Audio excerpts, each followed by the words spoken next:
அன்பிற்கினியவர்களே, பாஸ்கா காலத்தினுடைய 3ஆம் ஞாயிறு சிந்தனையிலே உங்களை சந்திப்பதிலே மிக்க மகிழ்ச்சி. எம்மாவூஸ் பயணம் நமது சிந்தனைக்காக கொடுக்கப்பட்டிருக்கின்றது. இந்த எம்மாவூஸ் பயணத்திலிருந்து 2 பிரிவுகளாக நாம் சிந்தனையை பகிர்ந்து கொள்ளலாம். முதலாவதாக, நாம் ஒவ்வொருவரும் வாழ்க்கையிலே பல்வேறு பயணங்களை மேற்கொள்கின்றோம். எனவே இந்த வாழ்வில் நாம் மேற்கொள்ளுகின்ற இந்த பயணங்களுக்கான பாடங்களை எம்மாவூஸ் பயணம் நமக்கு கற்றுக் கொடுக்கிறது. அதே போல இறை நம்பிக்கை பயணத்திலே நாம் கற்றுக்கொள்ள வேண்டிய பாடங்களையும் அது கொடுக்கிறது. முதலாவதாக, வாழ்க்கையில் நாம் மேற்கொள்ளக்கூடிய பயணங்களை பற்றி நாம் சிந்தித்து பார்ப்போம். எம்மாவூஸ் பயணத்திலிருந்து என்னென்ன பாடங்களை கற்றுக்கொள்ளலாம். முதலாவதாக, நம் ஒவ்வொருவருக்குமே வாழ்விலே பயணம் மேற்கொள்வது மிக மகிழ்ச்சியான செயலாக இருக்கிறது. சில பயணங்கள் நமக்கு மகிழ்ச்சியை கொண்டு வருகின்றன, சில பயணங்கள் துயரத்தை கொண்டு வருகின்றன, சில பயணங்கள் நமது அறிவை விசாலமாக்குகின்றன, சில பயணங்கள் நமது மனதிற்கு அமைதியை தருகின்றன. வெகு சில பயணங்கள் மட்டும்தான் நமது ஞானத்தை திறக்கின்றது, அதன் வழியாக நமது கண்களை திறக்கிறது.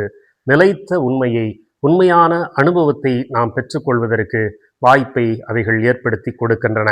எல்லா பயணங்களும் ஞானத்தின் ஊற்றாக இருக்க வேண்டும் என்றால் எம்மாவூஸ் பயணம் சொல்லுவதை கேட்கலாம். 3 பேரும் எம்மாவூஸ் பயணத்திலே முதலாவதாக 2 சீடர்களும் வழிபோக்கரான இயேசுவும் உரையாடி கொண்டு சென்றார்கள் என்கிற வசனம் மிக முக்கியமானது. நாம் நமது வாழ்க்கையிலே மேற்கொள்ளுகிற பயணங்களை பற்றி சற்று சிந்தித்து பாருங்கள். அரசு பேருந்துகளிலே நாம் செல்லுகிற பயணத்தை பற்றி பேசவில்லை. நீங்கள் ஒரு குடும்பமாக அல்லது நண்பர்களெல்லாம் சேர்ந்து நாம் பயணிக்கிறோம் என்று சொன்னால் நமது பயணம் எப்படி இருக்கிறது? நாம் எல்லோரும் சேர்ந்து உரையாடி கொண்டு செல்லுகிறோமா? இந்த கேள்வி மிக முக்கியமானது. ஏனென்றால் நாம் பல சமயங்களிலே சென்று சேர்கிற இடம்தான் பயணத்தினுடைய இலக்கு என்று நினைத்து கொண்டிருக்கிறோம். ஆனால் பயணிக்கிற முறையும் கூட, பயணம் தொடங்குகிற எந்த இடத்திலிருந்து நாம் செல்கிறோமோ அதிலிருந்து பயணத்திற்கான நோக்கம், இலக்கு என்பது இருக்கிறது என்பதை நாம் புரிந்து கொள்ள வேண்டும். ஏனென்றால் சில சமயங்களிலே பயணிக்கிற போது எனக்கு இடதுபுறத்தில் இருக்கிறவர் தன்னுடைய மொபைல் ஃபோனிலிருந்து ஒரு செய்தியை போட்டு கேட்பார். அது மிக சத்தமாக, இயர்ஃபோன் கூட இருக்காது. நாம் அங்கே வாகனத்திலே வாகன ஓட்டுநர் ஒரு பாடலை போட்டு அந்த பாடலை பாடலாம் என்று சொல்லி அந்த பாடலை போட்டிருப்பார். நமக்கு பின்னால் இருக்கக்கூடியவர் வடிவேலுடைய ஜோக்கை நல்ல சத்தமாக வைத்து அதை கேட்டுக்கொண்டிருப்பார். அப்போ பயணம் என்பது 5 பேரும் 5 திசையில் பயணிக்கிறோம் என்றுதான் பொருள். ஆனால் எம்மாவூஸ் நோக்கி பயணித்தவர்கள் 3 பேரும் சேர்ந்து ஒரு செய்தியை பற்றி உரையாடி கொண்டு செல்கிறார்கள். நாம் பயணங்கள் மேற்கொள்கிற போது 5 பேர் 5 திசைகளில் பயணிக்கக்கூடாது. ஒரு பயணத்திற்காக ஒரு இலக்கை நோக்கி செல்கிறோம் என்றால், ஒரு சென்று சேர்கிற இடத்திற்காக, ஒரு அனுபவத்திற்காக ஒருவரை பார்க்க செல்கிறோம் என்றால் அதை பற்றிய உரையாடல், அல்லது எல்லோரும் சேர்ந்து ஒருமித்து ஒரு இசையை கேட்பது, எல்லோரும் சேர்ந்து செய்தியை கேட்பது, எல்லோரும் சேர்ந்து ஒரு வடிவேலினுடைய ஜோக்கை கேட்பது என்றெல்லாம் இருந்தால்தான் அந்த பயணத்தினுடைய நோக்கம் உண்மையானதாக இருக்கும். அது நல்ல அனுபவத்தை பெற்றுத்தரும் என்பது முதல் செய்தி. இரண்டாவதாக, பயணத்தில் நமது மனதை பாதிக்கின்ற விதத்தில் அனுபவங்கள் இருக்க வேண்டும். நாம் யாரை பார்க்க செல்கிறோமோ அல்லது எந்த நிகழ்விற்காக செல்கிறோமோ அந்த கணத்தில், அந்த பொழுதில் நமது இதயம் இருக்க வேண்டும். இது ரொம்ப முக்கியமானது. நான் பல சமயங்களிலே பார்த்திருக்கிறேன், தொலைக்காட்சியிலும் அல்லது நீங்கள் யூடியூபிலும் கூட லைவாக வரும். திருத்தந்தை அவர்கள் புதன்கிழமையிலே அங்கே இருக்கக்கூடிய மக்களை பார்க்க செல்கிற போது ஆயிரக்கணக்கான மக்கள் இருப்பார்கள். திருத்தந்தை அருகிலே வருகிற போது நேரடியாக அவரை பார்த்த அந்த அனுபவத்தை தங்களுடைய இதயத்திலே பதித்து வைத்துக் கொள்வதற்கு பதிலாக தங்களுடைய கேமராவில், தங்களுடைய ஃபோனில் தான் அவரை போட்டோ எடுப்பதில் தான் அவ்வளவு ஆர்வமாக இருக்கிறார்கள். அப்போ கண்களின் வழியாக பார்த்து இதயத்தில் அந்த கனப்பொழுதை பதித்து வைப்பதற்கு பதிலாக கேமராவின் வழியாக மெமரி கார்டில் அதை சேவ் பண்ணி வைத்துக் கொள்கிறார்கள். போட்டோ என்பது நாம் பல சமயங்களில் ஏதோ ஒரு நிகழ்விலே மறந்து போனவற்றை மீண்டும் உயிர்ப்பிப்பதற்கானவைகள் தானே தவிர, போட்டோவை பார்த்து தான் நமது அனுபவங்கள் வரும் என்று சொன்னால் அது உண்மையான அனுபவமாக இருக்காது. 3-4 நாட்களுக்கு முன்பாக ஒரு முதல் திருப்பலிக்கு சென்றிருந்தேன். அந்த புதிய குரு எழுந்தேற்றத்தின் போது ஆண்டவருடைய திருவுடலை மேலே உயர்த்தி காட்டி மீண்டும் பீடத்தில் வைத்து வணங்கி எழுகிற போது நானும் இப்படி வணங்கி எழுந்து பார்த்தால் அங்கே இருக்கிற மக்கள் பெரும்பாலானவர்கள் கைகளை உயர்த்தி கொண்டிருந்தார்கள். ஆண்டவர் மீது இவ்வளவு பக்தியாக இருக்கிறார்கள் என்று பார்த்தால் எல்லாரும் ஆளுக்கு ஒரு ஃபோன், அந்த ஃபோனின் வழியாகத்தான் எழுந்தேற்றத்தை படம் பிடித்துக் கொண்டிருக்கிறார்கள், புதிய குருவை படம் பிடித்துக் கொண்டிருக்கிறார்கள். நமது அனுபவங்கள் கண்களின் வழியாக இதயத்தில் பதித்து வைக்கப்பட வேண்டும். அந்த கனப்பொழுதில் இதயத்தில் அவைகள் இருந்தால்தான் அது அனுபவமாக மாறும். அதை பற்றி பேச முடியும். 2 சீடர்களும் இயேசுவிடம் பகிர்ந்து கொண்ட போது எருசலேமில் அவர்கள் பார்த்தவற்றை, தங்கள் இதயத்தில் தாங்கியவற்றை அவர்கள் பகிர்ந்து கொண்டிருக்கிறார்கள் என்கிற போது இதயத்தில் இருந்தால்தான் அவைகளை பகிர்ந்து கொள்வதற்கான வாய்ப்பு இருக்குமே தவிர மொபைல் ஃபோனிலோ கேமராவில் இருந்தால் அவைகள் உண்மையான அனுபவமாக இருக்காது. அவைகளை பற்றி நம்மால் பேசவும் முடியாது. மூன்றாவதாக, மிக முக்கியமானதாக, ஒரு இடத்தை பார்க்க செல்கிறோம், ஒரு நபரை பார்க்க செல்கிறோம் என்றால் அதற்கான ஒரு வரலாற்று பின்னணியை கேட்பதற்கான பொறுமை நமக்கு வேண்டும். ஒரு இடத்திற்கு நீங்கள் செல்கிறீர்கள் என்றால் அந்த இடத்தினுடைய தட்பவெப்பநிலை மட்டுமல்ல, அதனுடைய வரலாறு, எதனால் அந்த இடம் முக்கியத்துவம் பெற்றிருக்கிறது என்பதை நாம் அறிந்து கொண்டு செல்ல வேண்டும் என்பது மிக முக்கியம். அப்பொழுதுதான் அது அனுபவமாக மாறும். இயேசு கிறிஸ்து வழிபோக்கராக இந்த 2 சீடர்களுக்கும் மெசியாவை குறித்து இறைவாக்குனர்கள் என்னவெல்லாம் சொன்னார்கள் என்பதை பற்றி சொன்னதற்கு பிறகுதான் இயேசு கிறிஸ்துவனுடைய பாடுகளுக்கும் இறப்பிற்குமான அல்லது உயிர்ப்பிற்குமான பொருள் அவர்களுக்கு புரிகிறது. எனவே அவர்களுக்கு அந்த பொறுமை இருந்ததனால்தான் அவர்களுடைய கண்கள் திறக்கப்பட்டன என்பதை நாம் உணர்ந்து கொள்ள வேண்டும். அன்பிற்குரியவர்களே, எனவே நாம் ஒரு இடத்தை பார்க்க செல்கிறோம். உதாரணத்திற்கு கல்லணைக்கு செல்கிறோம். எத்தனை பேர் கல்லணைக்கு சென்றிருப்பீர்கள்? அந்த கல்லணை எத்தனை பேர் வியந்து பார்த்திருக்கிறீர்கள்? எத்தனை பேர் அதை கட்டிய கரிகால் சோழனை பற்றி அல்லது அந்த காலத்து அதை கட்டி எழுப்புவதற்கு உதவி செய்த தொழில்நுட்ப வல்லுநர்களை பற்றி நாம் உயர்வாக அவர்களை அதிசயித்து பார்த்திருக்கிறோம், பேசியிருக்கிறோம் என்று சிந்தித்து பாருங்கள். நமக்கு அது ஒரு சாதாரண அணைதான். ஆனால் நாம் அதனுடைய வரலாற்றை ஆய்ந்து பார்க்கிற போது 2ஆம் நூற்றாண்டிலே கட்டப்பட்ட ஒரு அணை. இன்றைக்கு சொல்லுகிறார்கள், உலகம் முழுவதுமாக இருக்கிற பழைய அணைகளில் பயன்பாட்டில் இருக்கக்கூடிய ஒரு அணை என்று சொன்னால் கல்லணை, அல்லது 4 அணைகளுள் இது ஒன்று என்று சொல்லுகிறார்கள். எது எப்படியோ மிக பழமையான ஒரு அணை. இன்றைக்கு தொழில்நுட்பத்திலே நாம் இன்றைக்கு உயரமான கட்டிடங்களை எல்லாம் கட்ட முடியும். ஆனால் எந்த விதமான நவீன தொழில்நுட்பமும் இல்லாமல் ஓடுகிற ஆற்றின் குறுக்கே வெறும் கற்களை அவன் மிகப்பெரிய ஒரு அணையை கட்டியிருக்கிறான். ஒரு வெள்ள பெருக்கினை தடுத்திருக்கிறான். மில்லியன் கணக்கான ஏக்கர்களிலே இன்றைக்கு விவசாயிகள் இதனால் பயன்பெறுகிறார்கள் என்றால் அந்த அணையை கட்டியவனும் அந்த அணையும் எவ்வளவு வலிமையாகவும் இத்தனை 2000 ஆண்டுகளாக அது பயன்பாட்டில் இருக்கிறது என்று சொன்னால் நீங்கள் இதை கேட்பதற்கும் அதை படிப்பதற்கும் அந்த வரலாற்றை உணர்ந்து கொள்வதற்குமான பொறுமை இருந்தால்தான் நாம் அந்த அணையை அடுத்த முறை பார்க்கிற போது கண்கள் திறந்தவராக அதை பார்க்கிற கண்ணோட்டமே முற்றிலுமாக மாறும். அடுத்த முறை கல்லணைக்கு செல்கிற போது இந்த வரலாற்றை இன்னும் கொஞ்சம் ஆழமாக படித்து பார்த்து விட்டு செல்லுங்கள். அதனுடைய பிரம்மாண்டமும் அதனுடைய பயன்பாடும் அதை கட்டியவன் அவைகளை பற்றி உங்களுடைய பார்வை நிச்சயமாக மாறும். எனவே வரலாறு என்பது மிகவும் முக்கியமானதாக இருக்கிறது என்பதை புரிந்து கொள்ள வேண்டும். அதற்கு பிறகுதான் நாம் பார்க்கிற பார்வை மாறுகிற போது இந்த அனுபவத்தை நாம் மற்றவர்களோடு பகிர்ந்து கொள்ள முடியும். பல சமயங்களில் பல பேர் ஒரு இடத்திற்கு சென்றிருப்பார்கள், அதனுடைய பொருள் என்ன என்பதையும் அர்த்தத்தையும் புரிந்து கொள்ளாமல் சும்மா சென்று விட்டு பார்த்து விட்டு வந்து விடுவோம். அது 2000 ஆண்டுகள் பழமையானது என்பதை புரிந்து கொள்ள வேண்டும். அப்பொழுதுதான் நமது அனுபவம் என்பது இன்னும் மேலோங்கி இருக்கும். அப்பொழுதுதான் இதை பற்றி நாம் சிலாகித்து மற்றவர்களிடத்திலே போய் பகிர்ந்து கொள்வதற்கு முடியும்.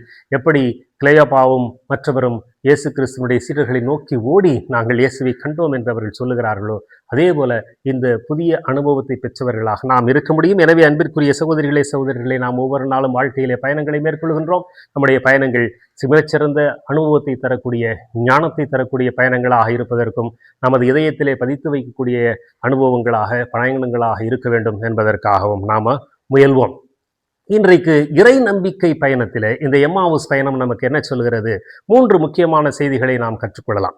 முதலாவது செய்தி, நமது வாழ்க்கையிலே குழப்பம், சிக்கல், வெறுமை, அடுத்து என்ன செய்வது என்று தெரியாமல் குழப்பத்தோடு இருக்கிற போது, அது நம்பிக்கை குறைவை நமக்கு கொண்டு வருகிற போது, ஆண்டவர் நம்மை கைவிடுவதில்லை.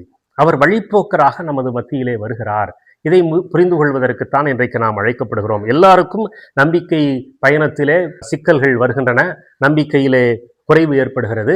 ஆனால் இந்த நம்பிக்கை குறைவு ஏற்படுகிற சமயத்தில், அதை பற்றி நாம் விவாதிக்கிற சமயத்தில், அந்த நம்பிக்கையை கூட்டுவதற்காக இயேசு கிறிஸ்து நம்மோடு உடன் பயணிக்கிறார். உயிர்த்த இயேசு உடன் பயணிக்கிறார் என்கிற உண்மையை உணர்ந்து கொள்வதற்கு நாம் இன்றைக்கு அழைக்கப்படுகிறோம். அவர் ஒரு வழிப்போக்கராக வருவார், ஒரு தந்தையாக வருவார், ஒரு தாயாக வருவார், ஒரு சகோதரியாக வருவார், ஒரு ஆசிரியராக, ஒரு குருவாக, ஏதோ ஒரு விதத்திலே உயிர்த்த ஆண்டவர் உங்களுடைய நம்பிக்கை குறைவு ஏற்படுகிற தருணத்தில் உங்களோடு உடன் பயணிக்கிறார் என்கிற உண்மையை நாம் புரிந்து கொள்ள வேண்டும். ஏனென்றால் ஆண்டவர் ஒருபோதும் நம்மை கைவிடுவது இல்லை என்கிற உண்மையை நாம் புரிந்து கொள்ள வேண்டும். ஏனென்றால் உயிர்த்த இயேசு பல்வேறு நபர்களிலே ஒரு தோட்டக்காரனாக, இன்றைக்கு வழிப்போக்கராக இப்படி தன்னை வெளிப்படுத்துகிறார் என்கிற உண்மையை புரிந்து கொண்டால், சிக்கலான நேரத்தில், குழப்பமான நேரத்தில் ஏதோ ஒரு நபரின் வழியாக எப்படியோ உயிர்த்த ஆண்டவர் நம்மோடு பயணிக்கிறார் நமக்கு அவருடைய குரலை கேட்பதற்கான, அவருடைய விளக்கத்தை கேட்பதற்கான பொறுமையும் நமக்கு இருக்கிறதா என்று சிந்தித்து பார்ப்போம். இதுதான் முதலாவதாக. இரண்டாவதாக, இன்றைக்கு எம்மாவுஸ் பயணம் நம்முடைய வாழ்க்கையிலே திருப்பலியிலே பங்கேற்கும் முறையை பற்றி சிந்திப்பதற்கும் அழைக்கின்றது. நீங்கள் திருப்பலியிலே 2 பிரிவுகள், பெரும் பிரிவுகள் இருக்கின்றன. ஒன்று இறை வார்த்தை வழிபாடு, இரண்டாவதாக நற்கருணை வழிபாடு. இறை வார்த்தை வழிபாடு என்பது எப்படி இயேசு கிறிஸ்து மெசியாவை குறித்து என்னவெல்லாம் சொல்லப்பட்டிருக்கிறது என்பதை அந்த 2 சீடர்களுக்கும் வெளிப்படுத்தினாரோ, அதை போல நாம் இந்த திருப்பலியில ஆண்டவர் இயேசு கிறிஸ்துவை கண்டுகொள்வதற்காக நாம் செல்லுகின்ற திருப்பலியில இறை வார்த்தையை நாம் முழுவதுமாக கேட்க வேண்டும். உடைக்கப்படுகின்ற இறை வார்த்தையை கேட்பதற்கான பொறுமை நமக்கு வேண்டும் என்பதை நாம் புரிந்து கொள்ள வேண்டும். எனவே நாம திருப்பலிக்கு சரியான நேரத்திலே செல்ல வேண்டும் என்பதுதான். சில சமயத்துல நாம வாசகம்லாம் முடிஞ்சதுக்கு பிறகு செல்வோம் என்று நாம் நினைத்து கொண்டிருந்தோம் என்றால் அது தவறு. இந்த திருப்பலியில 2மே சேர்ந்து மிக முக்கியமானது. இவைகள் 2ம் சேர்ந்துதான் ஒரு முக்கியமான திருப்பலியை ஆண்டவர் இயேசுவை கண்டுகொள்வதற்கு நமக்கு உதவுகின்றன. எனவே எம்மாவுஸ் பயணத்திலே பார்த்தீர்கள் என்று சொன்னால், இயேசு கிறிஸ்து மெசியாவை குறித்து சொல்லப்பட்ட இறைவாக்குகளை சொல்லுகிற போது அவர்கள் தங்களுடைய உள்ளம் உருகவில்லையா என்று அவர்கள் சொல்லுகிறார்கள். எனவே இறை வார்த்தையை கேட்டு உள்ளம் உருகினால்தான் அப்பம் பிடுதலிலே, இந்த நற்கருணை வழிபாட்டிலே ஆண்டவர் இயேசுவை கண்டுகொள்ள முடியும். இறை வார்த்தை வழிபாட்டில் நாம் முழுவதுமாக பங்கேற்காமல் என்ன வாசகம் வாசிக்கிறாங்க, அது எதிலிருந்து எடுக்கப்பட்டது, என்ன அதை பற்றிய விளக்கம் நமக்கு கொடுக்கப்படுகிறது, எதுவும் நமக்கு இல்லாமல் வெறும் நற்கருணை பிடுதலிலே மட்டும் நான் ஆண்டவரை கண்டுகொள்கிறேன் என்று நாம் சொன்னோம் என்றால் நமது கண்கள் மூடித்தான் இருக்கும். மூடியிருக்கிற கண்களிலே நாம் நம்முடைய எதிர்பார்ப்பில் தான் ஆண்டவரை பார்க்க வேண்டும் என்று நாம் யோசித்துக் கொண்டிருப்போமே தவிர, ஆண்டவர் வெளிப்படுத்துகிற அந்த மாட்சி மிகுந்த உடலிலே நம்மால் அவரை காண முடியாது. எனவே அன்பிற்குரிய சகோதரிகளே, சகோதரர்களே, இந்த 2மே முக்கியமானது. இறை வார்த்தையை கேட்கிற போது உள்ளம் பற்றி எரியும். அப்பொழுதுதான் அப்பம் பிடுதலிலே ஆண்டவர் இயேசுவை நாம் கண்டுகொள்ள முடியும் என்பதை நாம் உணர்ந்து கொண்டோம் என்று சொன்னால் மகிழ்ச்சியோடு நாம திருப்பலிக்கு செல்ல முடியும். இந்த உண்மையை உணர்ந்து கொள்ள வேண்டும். ஏனென்றால் சில சமயத்தில் நம்ம இந்த எம்மாவுசுக்கு சென்ற சீடர்களைப் போல அவங்க சொல்றாங்க அவர் பாடுகள் பட்டு இறந்தார், இன்றைக்கு சில பேர் சில பெண்கள் போய் இயேசு கிறிஸ்து உயிர் தூட்டார் என்று சொல்லுகிறார்கள் என்பதை முகவாட்டத்தோடு பகிர்ந்து கொண்டார்கள் என்று இன்றைய நற்செய்தி நமக்கு சொல்லுகிறது. பல சமயங்களில் நாம் திருப்பலிக்கு செல்கிற போது ஆண்டவர் இயேசுவை பார்க்க போகிறோம் என்றாலும் மிக சோகத்தோடு முகவாட்டத்தோடு நாம் செல்கிறோம் என்று சொன்னால் நமக்கு உண்மையிலேயே அந்த இறை வார்த்தையை கேட்பதற்கும் அதற்கான பொறுமையும் இல்லாமல் இருப்பதுதானே தவிர நமக்கு உண்மையிலேயே ஆண்டவர் அங்கே நமக்கு காட்சி கொடுக்கவில்லை என்பது அல்ல. எனவே திருப்பலியிலே முழுமையாக பங்கேற்க வேண்டும் என்கிற ஒரு சிந்தனையை இன்றைக்கு நமக்கு சொல்லுகிறது. இறைவார்த்தை வழிபாடு மிக முக்கியமானது. அதை கேட்கிற போது நமது உள்ளம் உருகினால்தான் ஆண்டவரை அப்பம் பிடுதலிலே நாம் பார்க்க முடியும். மூன்றாவது, மிக முக்கியமாக இறை நம்பிக்கை பயணத்திலே நாம் பெற்றுக்கொள்கின்ற இந்த அனுபவத்தை நம்மோடு வைத்துக் கொள்ளக்கூடாது, மற்றவர்களோடு பகிர்ந்து கொள்ள வேண்டும் என்பதுதான். இன்றைய முதல் வாசகம் அத்தகைய அனுபவத்தை பேதுருவுக்கு கொடுத்திருக்கிறது. பேதுருவும் தன்னுடைய இறை நம்பிக்கை பயணத்திலே குழப்பத்தோடு தான் இருந்தார். ஆனால் மற்றவர்கள் சொல்லுவதை கேட்டார், ஆண்டவர் சொல்லுவதை கேட்கிறார். எனவே அவருடைய கண்ணோட்டம் மாறுகிறது, பார்வை மாறுகிறது. தான் பெற்றிருக்கிற அனுபவத்தை, உயிர்த்த ஆண்டவரை பார்த்த அனுபவத்தை, எப்படி எம்மாவுஸ் சீடர்கள் மீண்டும் அங்கே சீடர்களுக்கு ஓடி சென்று எருசலேமுக்கு சென்றதை பகிர்ந்து கொண்டார்களோ, அதை போல பேதுரு அந்த மக்களிடத்திலே மிகவும் துணிச்சலாக தான் பெற்ற அனுபவத்தை பகிர்ந்து கொள்ளுகிறார். அவர்கள் பார்க்க மறுத்ததை, அவர்கள் உணர மறுத்ததை பேதுரு பொது வெளியில் நின்று அவர்களோடு பகிர்ந்து கொள்கின்றார். நாம் நம்பிக்கை பயணத்தில் நாம் பெற்றுக்கொள்ளுகிற அனுபவத்தை நம்மோடு மட்டும் வைத்துக் கொள்ளக்கூடாது. குடும்பத்தில் பெரியவர்கள், பெற்றோர்கள், உங்கள் பிள்ளைகளோடு பகிர்ந்து கொள்ளுங்கள். இந்த பகிர்தல் தான் இறை நம்பிக்கை பயணத்திலே குடும்பம் முழுவதுமாக சேர்ந்து பயணிப்பதற்கான ஒரு வாய்ப்பை கொடுக்கிறது.